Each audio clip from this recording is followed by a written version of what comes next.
The candles in Princess Serafina's chamber had burned to their last inch when the window opened without wind. She did not scream. She had been raised to lead armies, to sign death warrants with a steady hand, to sit beside her father on the war council and never flinch. So when the darkness pooled at the edge of her room like ink spilled from a broken bottle, she set down her book and watched. He stepped from the shadow as though the shadow had grown tired of holding him. Tall, impossibly still, a face carved from pale stone and ancient grief, eyes the color of dried blood in firelight. He wore no crown, but every line of him declared dominion over things that crowns could not touch. "You have been reading about me," he said. His voice was not loud, it had no need to be. On her desk, 3 volumes on Vlad of Wallachia. On her floor, a map with his castle marked in red ink. She had been studying him for 6 months, the enemy her father's alliance had sworn to destroy by spring. "I read about everything that threatens my kingdom," Serafina said. He looked at the map, then at her. Something shifted in his expression, not warmth exactly, recognition. "You marked the eastern pass incorrectly," he said. "Your scouts were wrong. That road floods in March. An army marching that route in spring would drown before it reached my walls." She stared at him. He crossed the room, unhurried, and picked up the map. His finger traced a different line through the mountains. She noticed his hands, the coldness of them even at this distance, the careful way he held the parchment as though he had held far older things and learned to be gentle. "Why are you telling me this?" she asked. "Because I did not come to make war on you." He set the map down. "I came because you lit a candle in the window every night for 3 weeks, and anyone who wishes to speak with me badly enough to do that deserves the courtesy of an answer." She had done it as a ritual, a superstition she'd found in one of the old books, that burning a white candle at midnight in a window facing east might summon the attention of the one who ruled the dark mountains. She had not believed it. She had done it anyway because she was desperate, and desperation makes believers of practical women. "My brother," she said, "he was taken ill after crossing your lands, a strange illness. The physicians say he is turning to something that is not living and not dead. I need to know if you did this, and if so, how to undo it." Dracula was quiet for a long moment. "I did not do it," he said, "but I know what did." He told her. Not everything, she understood that immediately, the way he measured his words, giving her what she needed and keeping the shape of the larger thing hidden. There were creatures in the mountain passes that had broken free of old agreements. Her brother had been unlucky. There was a cure, but it required something rare, something kept in his castle. "Then let me come with you," Serafina said. He looked at her with those ancient, blood-dark eyes, and she felt not fear, but something adjacent to it, the feeling of standing at the edge of something vast. "Do you understand what you are asking?" "I am asking to save my brother's life." "You are asking to enter my world." He paused. "People who do that rarely find the door home again." "Is that a threat?"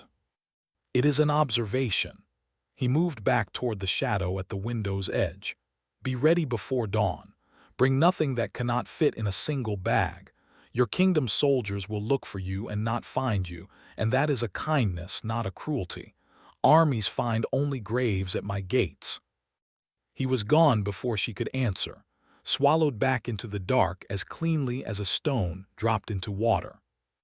Serafina sat for a long time in the guttered candlelight. Then she began to pack. Chapter 2: The Kingdom She Left Behind. She had expected his castle to feel like a tomb. It did not. It breathed. That was the only word for it. The way the stone corridors seemed to expand and contract with something like respiration, the way the torches burned without being fed, the way the darkness in certain rooms felt inhabited rather than empty. It was a living place, simply one that lived by different rules.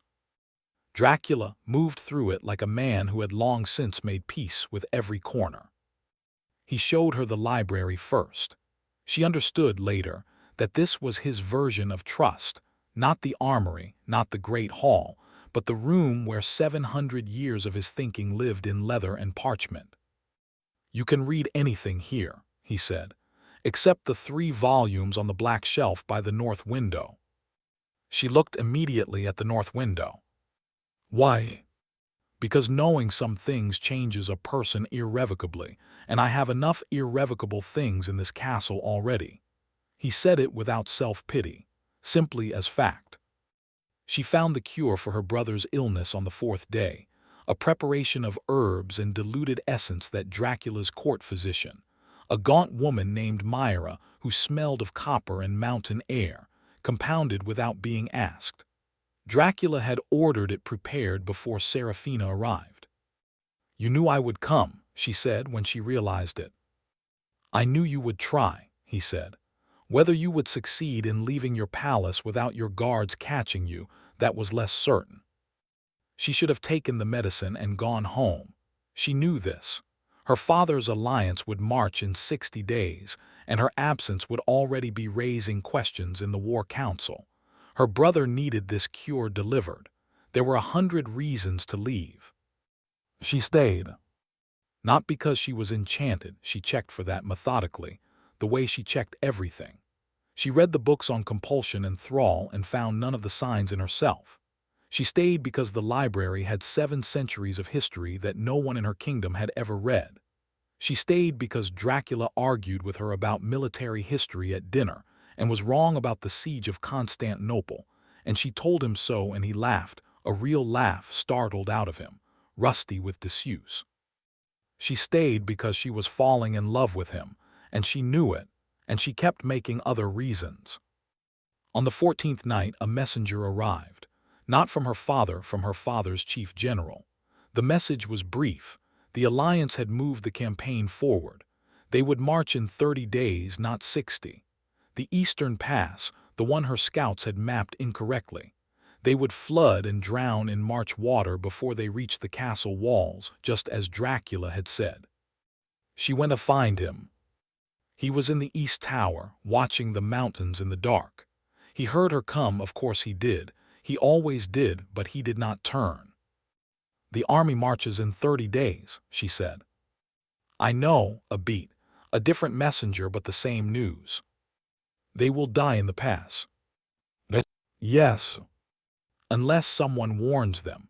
She stood beside him and looked at the same darkness he was looking at. "Or unless someone redirects them. A letter from me with my seal. They would listen." He turned then, looked at her with the full weight of those old eyes. "And what would such a letter cost you?" "Everything," she said honestly. "My father would call it treason. The alliance would dissolve. They would want my head." "Then go home." His voice was very quiet. "Take your brother's medicine. Go home and let the army march, and let it be my soldiers who fight them in the pass. Do not carry a weight that was never meant for your shoulders." "It was your pass," she said. "You showed me the mistake. You gave me the information. You didn't have to do that." "I did not want a war with you." "You didn't want a war with me specifically, or with my people." He was quiet for a long moment, long enough that the wind moved through the tower and the torch guttered. "With you specifically," he admitted. It cost him something to say it. She could see that. She thought about her father. She thought about her brother, who would recover with the medicine already compounded and waiting. She thought about the soldiers who did not know the spring melt would turn the eastern pass into a river by the time they reached the narrowest point. She thought about a laugh, rusty with disuse, surprised out of a 700-year-old man by an argument about medieval siege tactics. "I will write the letter," she said, "tonight. Serafina, I know what I am doing." She met his eyes. "I need you to understand that I know exactly what I am doing. I am not enchanted. I am not confused. I am a woman who has spent 14 days learning the shape of a person, and I have made a decision." She paused. "The question is what that decision means to you." The silence stretched. Outside, something moved in the dark mountains, a bird, perhaps, or something older. "It means," Dracula said at last, that you will need to stay." "Yes," she said, "I know." Chapter 3. What she chose and what it cost and why she never regretted it. The letter reached the War Council in 7 days, carried by one of Dracula's riders under a flag of negotiation. It bore her seal, her handwriting, and the full account of the Eastern Pass, the flooding, the march schedule, the near-certain loss of 2,000 soldiers to spring water and canyon walls before a single arrow was fired. It also bore her recommendation for a new treaty, structured around trade rights and the cessation of raids on the mountain villages that had started the hostilities in the first place. It was, as military and diplomatic documents went, thorough to the point of exhaustion. She had written it in one night, and Dracula had read it over her shoulder without comment until the end, when he said it was the most precisely constructed act of treason he had ever seen. "Is that a compliment?" she had asked. "In my experience," he said, "the best treason always is." Her father disowned her publicly. This was expected. The alliance fractured, 3 of the 6 kingdoms withdrew when it became clear the campaign had been strategically compromised from within. This was also expected. 2 kingdoms called for her arrest and execution. This was expected too, and the reason she did not go home. What she had not expected was her brother. He arrived at the castle gate on the 40th day, alone, riding a horse that had clearly been pushed hard for several days. He looked thin, but alive, recovered, the medicine having done its work on whatever the mountain creature had started in him. He looked up at the castle walls for a long time before the gates opened. Serafina met him in the courtyard. He looked at her face, and then at the castle behind her, and then at the figure standing in the shadowed doorway, still as carved stone. "Are you well?" her brother asked. "I am," she paused. "Are you angry?" He thought about it seriously, which was one of the things she had always loved about him. He never performed his feelings, just had them. "Father is," he said. "I am trying to understand. The soldiers whose lives your letter saved, I've spoken to some of them. They're not angry." He looked again at the doorway. "He is what the books say." "The books are wrong about most of it." Her brother absorbed this. "Are you happy?" The question was simple, and she gave it the answer it deserved. She looked at the mountains around her, dark even in afternoon light, alive with things that followed different rules. She thought of the library. She thought of arguments about history. She thought of a man who had given her the means to betray him before she had any reason to, and had never mentioned it again.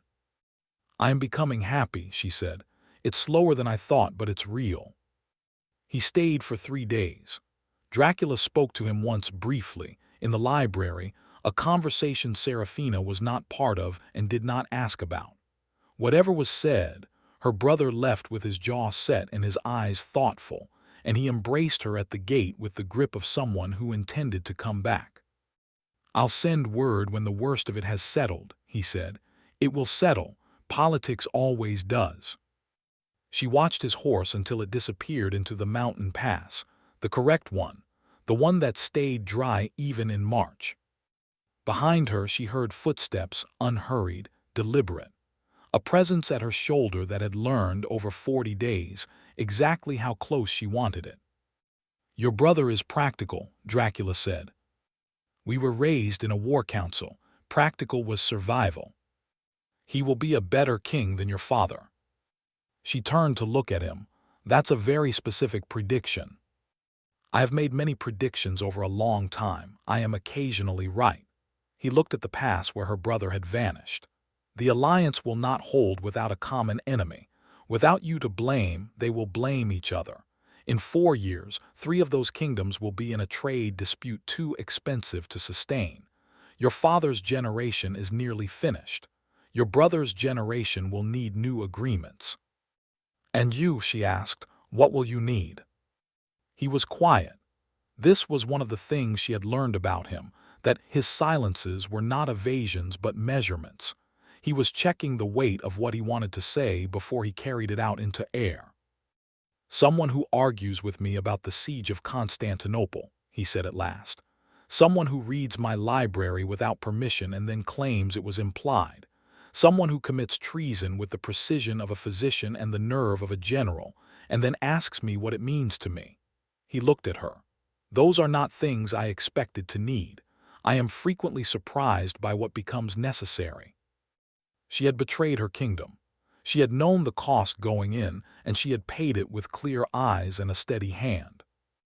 The soldiers were alive. Her brother was recovering. The treaty would eventually be signed.